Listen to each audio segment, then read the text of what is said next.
Good evening, ladies and gentlemen. I'm meadsy69. Welcome back to the channel. Today we have some clutch replays, some clutch battles. Very close indeed. Now this game, there is a little bit of luck involved, but I thought, you know what, I'm going to show this because it really is clutch. So clutch, it's unbelievable. He does get very lucky indeed. So we're on Dead Rail and we're watching Silver Ninja from the MM clan, and he is driving the Hori. Now the Hori currently is one of the best TDs in tier 10. If you haven't played it or if you haven't got it, then it definitely is worth the grind. Now as you can see, he's heavies. Like, he needs his heavies to go with him, and that's the problem with Dead Rail, especially when you are a tank destroyer, because there's really only a couple of positions for a tank destroyer, and if your heavies don't go with you, then this kind of position is pretty much useless. But his heavies are coming with him. The Foch 155 there is decided he just wants to YOLO into that VK. Now the VK 72 is not really a tank you want to be YOLOing, to be honest. And what the frick is he doing? Like, what are you doing? I have no idea, but at least he has actually turned the VK around to give our guy here a nice free rear shot into him. And of course there goes the Foch 155. We could have guessed that he wasn't even going to last that long after he'd done that YOLO run. Maybe, I think he might have watched my video saying that the Foch 155 is the new YOLO wagon. Yeah, not literally, dude. Not literally. So currently the enemy have B. There is one tank down, but his team are capping C. Although there is a couple of tanks around, he still has some nice shots here and lovely fire there into the Conqueror. And this is the kind of best position for a TD like the Hori. Deal some damage. It has a great rate of fire, great DPM, so deal the damage while you're in this kind of position, get the enemy down to low enough hit points, and then you can decide to YOLO. Now I would not be going for the VK here. I would be going for the Death Star, but he decides to go for the VK instead, and hopefully the IS-7 can clear the Death Star. So probably the wrong, for me that was the wrong tank to go for. I would have definitely gone for the Death Star, but nevertheless the Death Star is now gone. The IS-7 has taken care of him, and now it is a 6 versus 5, looking pretty good. However, the AMX M454 is now gone to the enemy Hori. So as you can see, Hori, he's doing pretty well at the minute. 3.6k damage, but his team are now losing. It is 4 against 5. It is literally backwards and forwards here, but now 3 of these are all in this position, whilst there is one heavy up there, the T57, all on his own up the other side of the map. So he's still not going to move. He still has some shots. There is no reason really for him to move, and there is the other Hori on the enemy team. So there's 2 Horis, so 2 difficult tanks to deal with, but he is now on 4.2k damage. There goes the Conqueror, and it is now a 3 versus 5. 3 versus 5, so already it is a tough work. 2 versus 5, so it's just now him and this IS-7 versus 5 tanks. Although the Hori up there is I mean the Sheridan up there is a one shot, he does try to go for the blind shot. Now is probably the time to move. He has to move because of the supremacy points. Now he has to try and help his IS-7 here, so he's going to get around. Is he going to take care of this Conqueror? I would go for the Sheridan at this point. Definitely I'd go for the Sheridan, but also you got the Yo there as well. So there's a few targets that he could go for. He's going to leave the Yo for the IS-7, and he is now going to go for the Conqueror. Unfortunately, leaves him on 69 position. He leaves him on 69 hit points. That was on purpose. That was totally on purpose. Wargaming's RNG deliberately leaves players on 69, especially replays that I'm watching. I swear to God, they do this on purpose. So 1 versus 5 and 900 supremacy points. This is yeah, not looking possible at all. The only way he can win this is get a couple of quick kills and then get up there into that B cap before they before they cap out, but he has to be quick. His best choice is to clear a couple of tanks to get that points down. He does that with the yo there, so it brings the caps down a little bit, so it gives him just a little bit more time. No idea what this Sheridan is doing here.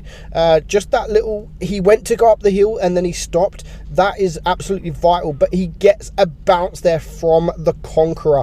That was an awful bounce, but that was a lovely bounce. Now he is now going to go for the Sheridan. He takes a nasty shot from, I'm assuming, the hurry on the enemy team. He does clear the Sheridan and he's now on 3 kills, but again the time is running out. The hurry's up there, there is a Conqueror up here. They are both one shots, but he has to start taking them out and he has to start getting into that B cap. Oh, very, very close there. Has to be careful because the hurry is there, but he just has not got the time. What is this Conqueror doing? Why can't this Conqueror just sit behind a freaking rock? Why does that hurry have to show himself? Because that now gives him a little bit more time. The Conqueror is now pushing. He has to penetrate him, but he doesn't. He bounces. This is incredible. How lucky could you get? Don't worry about saying please. Get into that B cap. Go, go, go. It is now a 1 versus 1, him and another hurry, but at the moment we have no idea where this hurry is, and in fact, spoiler alert, he has actually gone AFK, but he needs to get into this cap, and he just, look at that, 992 supremacy points. The worst thing you don't want to happen is to lose on supremacy points against an AFK. That is not good. That is not good. I can't believe he's actually got it down to this stage, regardless of if there is an AFK or not. A 1 versus 5 when you are so low hit points and you manage to get bounces like that, 2,400 block damage, and now it's just a race against time. He has 2 cap points, so even though there's only 23 seconds left on the clock, the cap points should just about make it to 1,000 before the time ends. And of course there is the enemy hurry, so he's not even sure if the hurry's AFK at this point, but until he gets to around here, now he actually realizes that he is AFK. But there's 1,000 supremacy points. He is going to shoot HE, leaves him on 131, but it is a nice win. 7,000 damage, lovely damage. A 1 against 5. He gets the steel wall, Kolobanov, Radley's high caliber. Definitely a decent battle. He does, of course, he gets lucky with the AFK, because the AFK I think is actually a good player as well. So no doubt if the AFK wouldn't have gone AFK, he would not have won that game. But regardless, it was a very, very good game. Next up, we are going to watch Meat Shield here in the STA1 Rin. Now this tank, we fast forward it a little bit. This tank, I mean, I enjoy this tank, but it is nothing special. Not many people actually like the tank because there is not much going for it. It does have a nice gun, really nice gun in fact. But other than that, the armor is just, there's nothing there, literally nothing there. So you're not really going to bounce unless you get some troll bounces.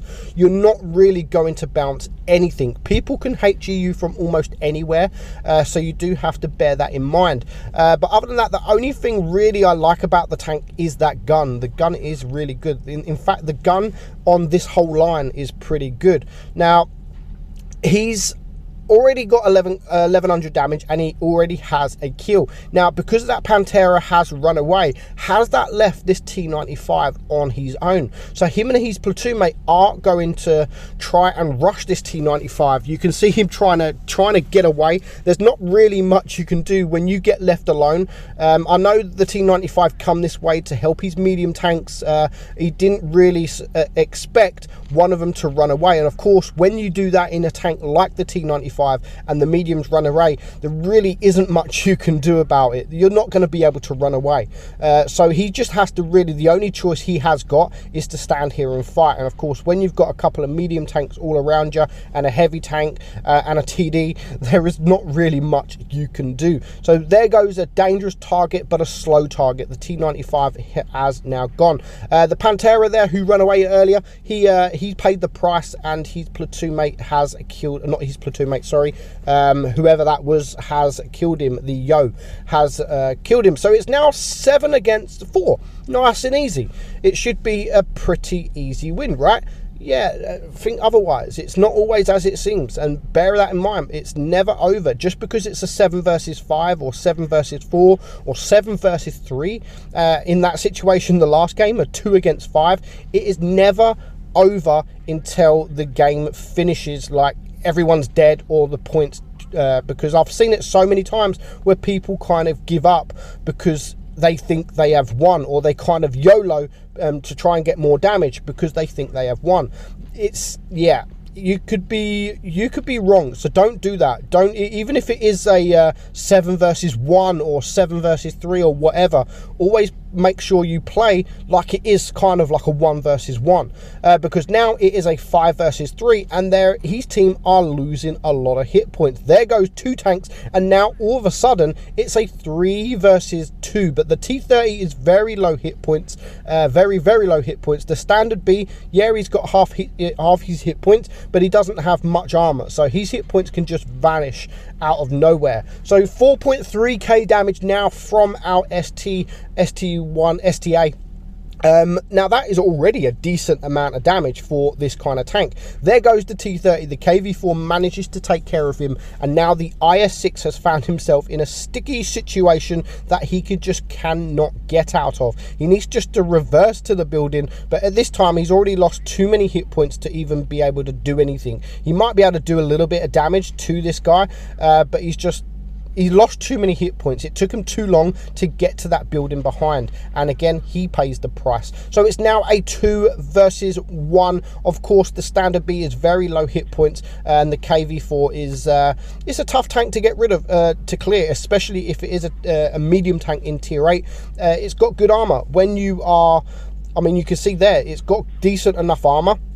It's got decent enough reload, and it is a difficult tank to deal with, especially when it is a 1 versus 1 and you are in a tank like the STA. Even if the KV4 is not a good player, it's tough to bounce shots, and when you're a 1 shot now, even the worst of players will be able to penetrate you. At least if you're the one in a KV4 up against someone that's bad, at least you have the chance of bouncing some shots. But when you're in the STA, there is not much hope to bounce any shots. Having said that, he has managed to actually block 220 damage this game.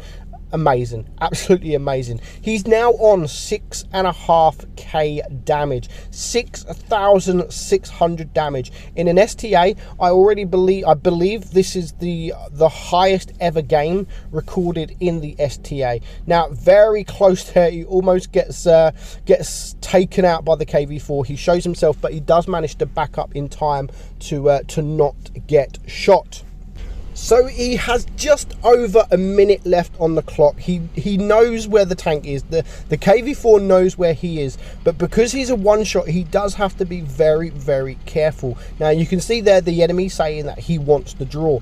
Our guy here does not want to draw. He doesn't want to put all this work in, all this effort in for a measly draw. Now there's only 1 minute left on the clock. He is shooting heat now. I'm not sure if he's run out of normal ammo, but he does manage to catch the KV4 off guard, gets the shot into the side of him, now leaving him on a 1 shot, 62 hit points. But now it becomes very tricky because again he is now spotted, so he has less time now to reset his camo and maybe come in from a different angle to get this to get the winning kill. But as he's running away, he does get himself spotted. So again, he now has 30 seconds. The KV4 is looking at him. He now has 25 seconds to reset his camo and again come in from a different angle. Now we're getting to the point is just do you just rush him and hope that he's not looking, because he does not want to draw. With 13 seconds left on the clock, he does manage to catch the KV4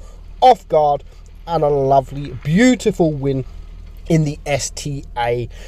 Brilliant win there, brilliant damage, the highest ever damage done on this tank, 6,871 damage, and a clutch indeed. Hope you guys enjoyed it. I'm meadsy69, and I will catch you all soon. Bye bye.